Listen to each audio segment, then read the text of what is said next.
տեսնում են, որ թե ինչ խոսույթով է հանդես գալիս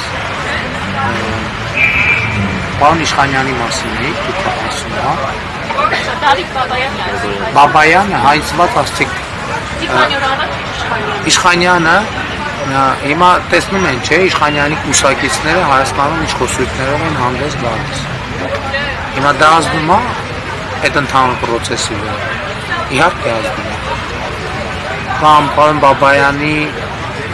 թիմակիցները եւ խամախոհները Հայաստանում ինչ խոսույթով են հանդես գալիս, ինչ քաղաքական ուղեգիծ են որդեգրել եւ ուր են տանում իրենց պատկերացրած պրոցեսը։ Այսինքն հիմա այդ տրամաբանությամբ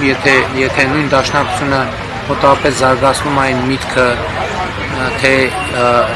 ասենք օրինակ Ղարաբաղը հետ ենք բերելու, չէ, այսինքն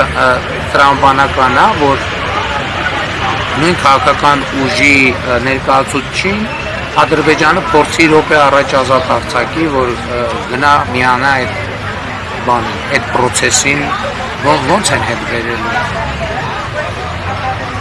Պարզա չէ, որ դա կոնֆլիկտի խոսույթ է եւ բերելու է մի ինչ-որ պահի ինչ-որ մի դրսևորել։ Այսինքն նկատի ունեմ, հա? Վնասում են, որ մեկ ասել ես դեպի ուժերը։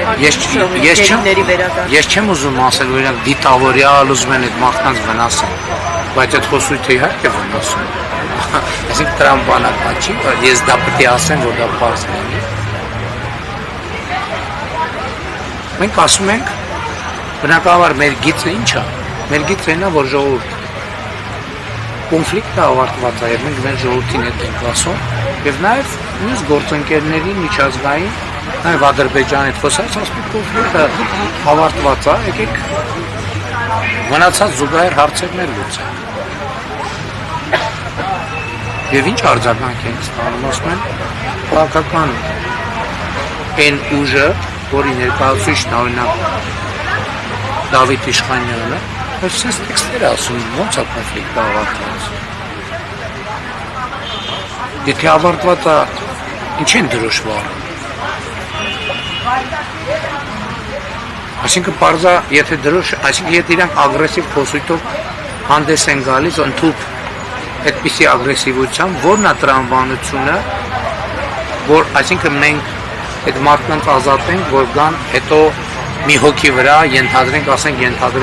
իրանք էլ ասում են, ես իշխանությանը հեռացնենք, ես անենք, որ մի հոգի ավել հարցակվի մեր վրա,